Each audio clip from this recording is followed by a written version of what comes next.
They thought he was finished. They traded him away, replaced him, and moved on like he never existed. But on this night, in front of thousands of screaming fans, he stepped back onto their court and turned the game into his personal battlefield. This wasn't about winning. This was about making them regret every single decision they made. For 9 seasons, Kevin Durant was Oklahoma City. Drafted as a teenager, he grew into an MVP, took the franchise to the NBA Finals, and became the face of an entire city.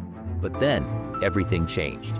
In the summer of 2016, Durant made a decision that would shock the basketball world. He left OKC, not just for another team, but for their biggest rival, the Golden State Warriors. A team that had just beaten him in the playoffs. To the fans, it wasn't just a move, it was betrayal. The man they once cheered for was now the villain. February 11, 2017, the date was circled on every calendar in Oklahoma City. Kevin Durant was coming home. But this wasn't the welcome of a returning hero. This was the homecoming of a man branded a traitor. From the moment he stepped onto the court, the boos rained down. Signs in the crowd read "Cupcake," a mocking jab calling him soft. Former teammates refused to look him in the eye during warm-ups. Even Russell Westbrook, the man who once called him brother, wouldn't speak his name. In that moment, it wasn't just KD versus the Thunder. It was KD versus the entire city of Oklahoma. The noise was deafening. A wall of boos every time Durant touched the ball. But KD didn't flinch. He had been preparing for this moment for months. First possession, he catches the ball on the wing. The crowd rises, waiting for him to miss. Instead, swish, no celebration, no smile, just a cold stare. Westbrook came right back, attacking the rim with pure rage. It wasn't just a game, it was a duel. Every time KD scored, Russ answered. And every time Russ scored, KD answered louder.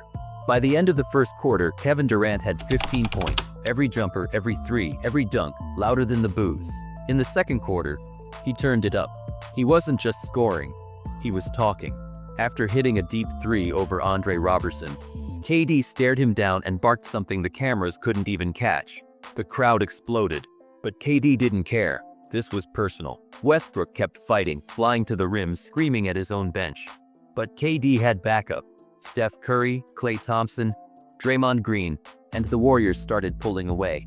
Late in the third, KD hit another three, his 7th of the night, and turned to the OKC bench, pointing right at them. By the time the final buzzer sounded, the numbers were brutal: 34 points, 9 rebounds, 3 assists, and a blowout win. But this wasn't about stats. It was about walking back into enemy territory and leaving with nothing left to prove. When the game ended, the boos didn't stop, but neither did Durant's confidence. In the post-game interview, he kept it simple. It's just basketball. I came here to hoop. But on social media, the war continued. Thunder fans flooded Twitter, calling him a traitor. Warriors fans called him unstoppable.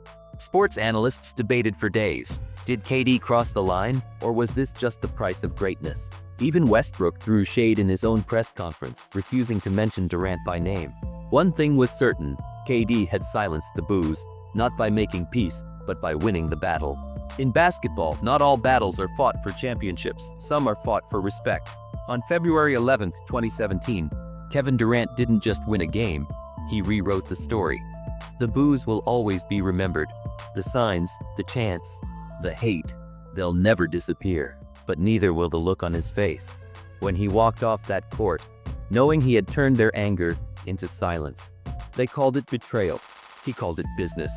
And history will remember it as one of the most savage revenge games the NBA has ever seen.